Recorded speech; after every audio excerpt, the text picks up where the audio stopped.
Hello बच्चों, स्वागत है आप सभी का हमारे इस चैनल पर।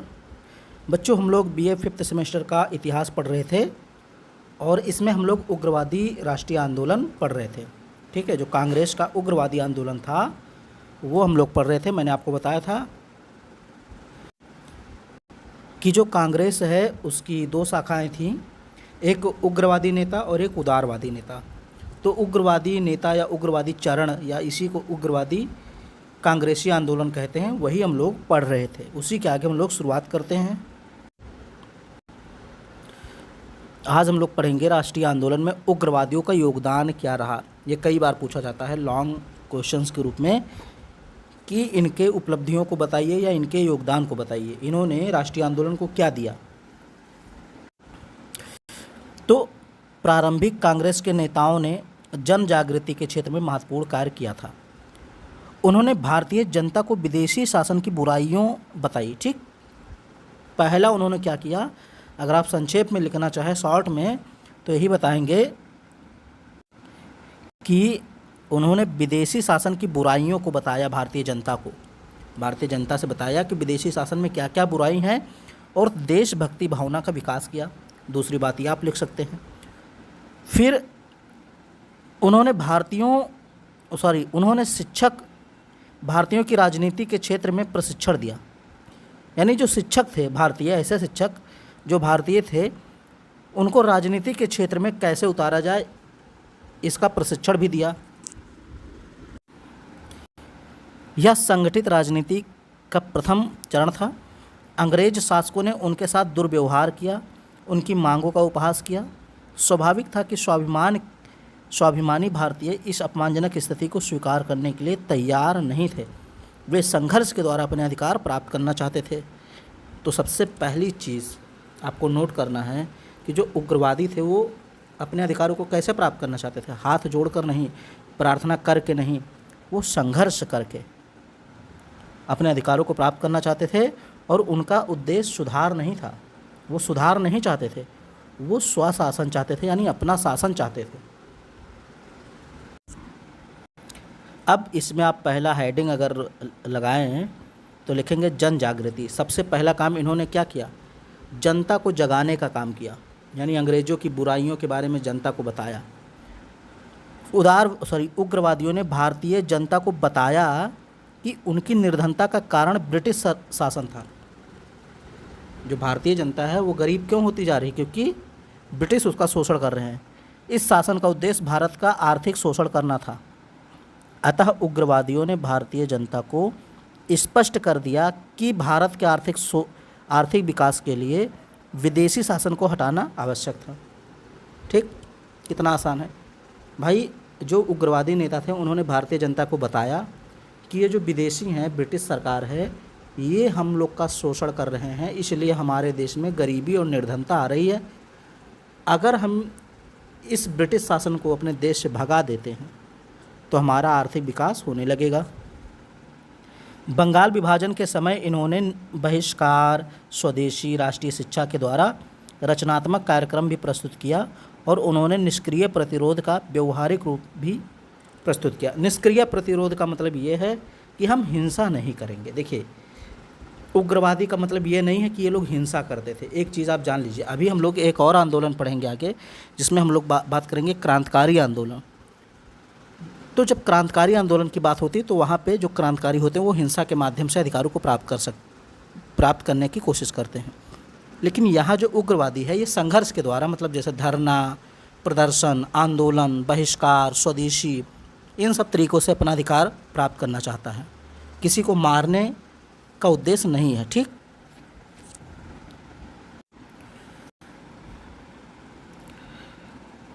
अब दूसरा आप लिख सकते हैं त्याग, संघर्ष की प्रेरणा। उदारवादी नेता, मतलब जो पहले थे उनकी बात कर रहे हैं, पहले प्रारंभिक नेताओं की।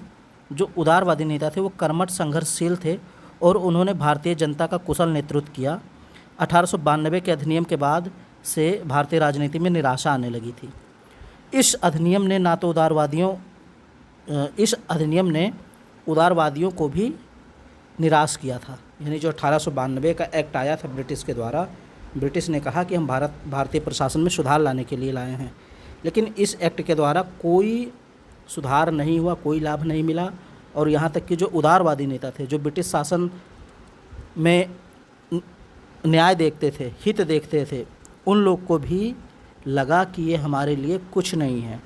1892 ये जो अधिनियम है, ये भारतीयों की महत्वाकांक्षाओं को थोड़ा सा भी पूरा नहीं करता है, ऐसा उदारवादियों को भी लग गया था। तो जब उदारवादी उसकी बुराई करने लगे थे तो उग्रवादी तो करेंगे ही करेंगे। इसके बाद लैंस डाल, एल्गिन द्वितीय और कर्जन ने जिस प्रकार की दमनात्मक नीतियाँ अपनाई, और भारतीय जनता भी उदारवादी नेतृत्व से निराश हो गई थी। ठीक, भारतीय जो जनता थी वो समझ गई थी कि ये जो उदारवादी नेता हैं, इनके तरीके बहुत ही तुच्छ हैं, बहुत ही कमज़ोर तरीके हैं। ये लोग क्या करते थे उदारवादी? प्रार्थना करते थे अंग्रेज़ों से, स्मरण पत्र भेजते थे, प्रतिनिधिमंडल भेजते थे, ठीक, कि हमको ये अधिकार दिया जाए। तो भारतीय जनता को लग गया था कि ऐसे मांगने से नहीं मिलेगा, इसलिए भारतीय जनता ने क्या किया?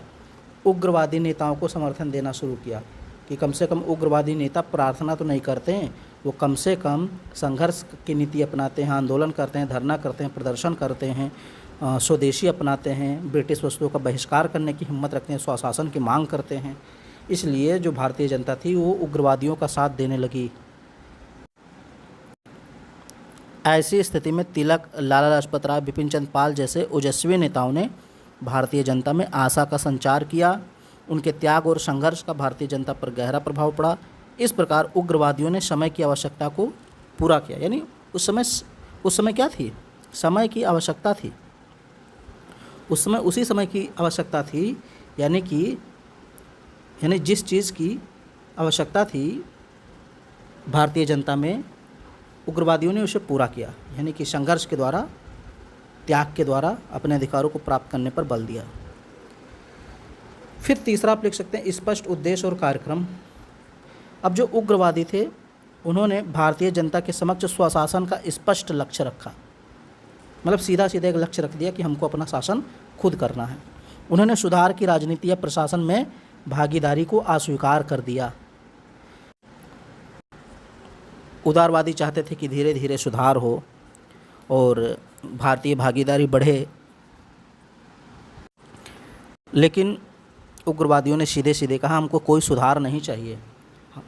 उग्रवादी का कहना ये था कि हमारे देश में ब्रिटिश सरकार कर ही क्या रही है, ये तो हमारा देश है, शासन हम अपना चलाएंगे। तो उन्होंने अंग्रेज़ों के शासन का अत्याचारी रूप सामने रखा और उसे अभिशाप बताया। जो उग्रवादी नेता थे उन्होंने बताया जनता को कि ये देखिए अंग्रेज़ कितना हम लोग पे अत्याचार कर रहे हैं। वस्तुतः भारत का राष्ट्रीय आंदोलन अब संघर्ष के द्वारा अपने अधिकारों को प्राप्त करना चाहता था। यह आंदोलन का स्वाभाविक विकास था। इसमें सावधानी से कार्य करने वाले उदारवादियों के स्थान पर संघर्षशील, जोशीले और नवयुवक थे। उग्रवादियों ने इस प्रकार आंदोलन को भिक्षावृत्ति से मुक्त कराया। जिस प्रकार से अभी भिक्षा के माध्यम से आंदोलन चल रहा था, अब उसको हटा करके संघर्ष के माध्यम से आंदोलन चलाया जाना तय हुआ। अब ये तो था भाई उपलब्धियाँ कि उग्रवादियों ने क्या क्या योगदान दिया, तो ये 2, 3, 4 योगदान आप लिख सकते हैं। अब एक चीज़ है कि ये असफल कहाँ हुए भाई। ऐसा तो है नहीं कि उग्रवादियों ने ही देश को आज़ाद करा दिया। आगे आप पढ़ेंगे गांधीवादी आंदोलन, क्रांतिकारी आंदोलन होते हैं तो सफलता मिलती है। तो ये उग्रवादी असफल कैसे हुए, कहाँ हुए? तो उग्रवादियों की राजनीति के 2 चरण थे। ठीक है, 1842 से 1907 तक उग्रवादियों के साथ रहे और 1907 से 1909 तक जब स्वतंत्र रूप से आंदोलन चलाने का प्रयास किया गया, इस थोड़े समय में सरकार के दमन ने उनके आंदोलन को समाप्त कर दिया। इस प्रकार उग्रवादी आंदोलन को किसी महत्वपूर्ण परिणाम तक ले जाने में असफल रहे। ठीक है, तो पहला चरण यही था कि जो 1842 से लेकर 1907 तक का जो समय था, इसमें उग्रवादी और उदारवादी दोनों नेता एक साथ में थे। लेकिन जब 1907 में विभाजन हुआ सूरत का, तो उस समय क्या हुआ, 9 तक स्वतंत्र रूप से ये आंदोलन चलाते हैं। फिर मैंने कल के वीडियो में आपको बताया था कि 1907 के बाद यानी जब 1908 आता है तो उसमें तिलक को मांडले जेल में भेज दिया जाता है, लाला लाजपत राय, अजीत सिंह, इनको भी जेल में डाल दिया जाता है। बाद में ये अमेरिका चले जाते हैं। और अरविंद घोष भी आश्रम बना लेते हैं, संन्यास ग्रहण कर लेते हैं। तो धीरे धीरे जितने उग्रवादी नेता थे वो आंदोलन से दूर हो जाते हैं और ये आंदोलन 1909 तक समाप्त हो जाता है। इस प्रकार में इस संबंध में बिपिन चंद्र लिखते हैं कि फिर भी यह बात याद रखनी चाहिए कि उग्र राष्ट्रवादी भी जनता को सकारात्मक नेतृत्व देने में असफल रहे, यानी कहीं ना कहीं ये भी असफल रहे। वे आंदोलन चलाने के लिए कुशल संगठन नहीं दे सके।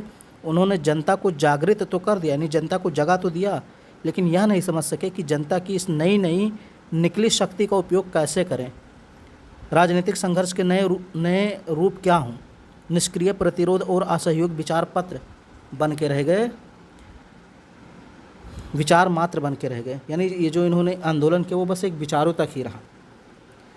स्पष्ट है कि उग्रवादी ना तो संगठन का विकास कर सके और ना सुविचारित कार्यक्रम का निर्माण कर सके।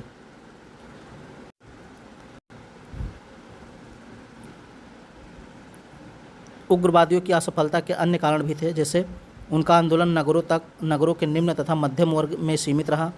उन्होंने अपनी शक्ति का अधिकांश भाग उदारवादियों की आलोचना करने और संगठन पर कब्जा करने में ही व्यय किया। इसके अतिरिक्त उग्रवादियों ने जो कार्यक्रम प्रस्तुत किया उसका क्रियान्वयन भी वे ठीक से नहीं कर पाए। यद्यपि वे कार्यक्रम सही थे, उदाहरण के लिए जैसे बहिष्कार को व्यापक बनाकर इसमें विदेशी अदालतें तथा शिक्षा संस्थाएं भी सम्मिलित की गई थीं, लेकिन इन पर अमल नहीं किया गया। मतलब ये कहा गया था कि भाई हम विदेशी वस्तुओं का बहिष्कार करेंगे, तो ये भी कहा गया था कि हम विदेशी अदालतों और शिक्षा संस्थाओं का भी बहिष्कार करेंगे, लेकिन इसको पूरी तरीके से लागू नहीं कर पाए, यानी पूरी तरीके से इसका बहिष्कार नहीं कर पाए। अंत में यह भी कहा जा सकता है कि उग्रवादी आंदोलन कुछ नेताओं जैसे तिलक, लाला लाजपत राय, बिपिन चंद्र पाल और अरविंद घोष आदि पर निर्भर था। जब इन नेताओं का नेतृत्व नहीं प्राप्त हुआ तो आंदोलन अपने आप समाप्त हो गया। फिर है उग्रवादियों की असफलता का एक कारण यह भी बताया गया कि यह आंदोलन हिंदू पुनरुत्थानवादी और सांस्कृतिक नवजागरण का परिणाम था।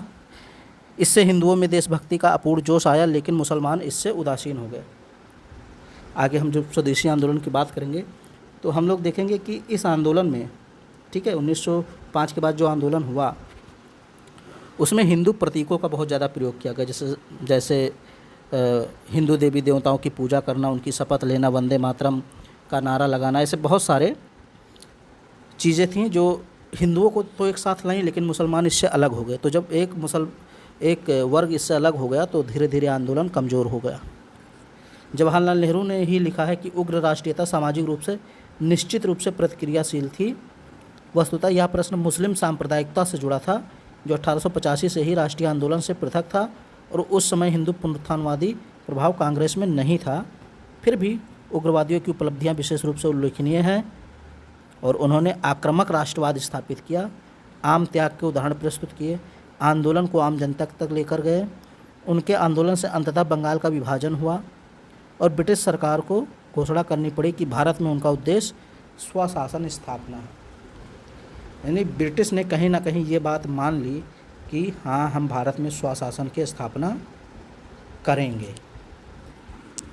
तो ये था उग्रवादियों का योगदान और उनकी सीमाएं, उनकी असफलताएं। आप लिख सकते हैं इसको, अगर प्रश्न में आता है, आपके पेपर में आता है। प्रश्न ऐसे बनेगा कि उग्रवादियों की क्या सीमाएं थीं, या उग्रवादी अपने कार्यक्रम में, अपने उद्देश्यों में कहाँ तक सफल हुए, उनकी असफलताएं क्या थीं, उनकी उपलब्धियां क्या थीं, ऐसे ही प्रश्न बनेंगे। ठीक है, तो उम्मीद करता हूँ ये वीडियो आपको पसंद आएगा। इसको लाइक कीजिए और चैनल को सब्सक्राइब कीजिए और अपने सभी दोस्तों में शेयर ज़रूर करें।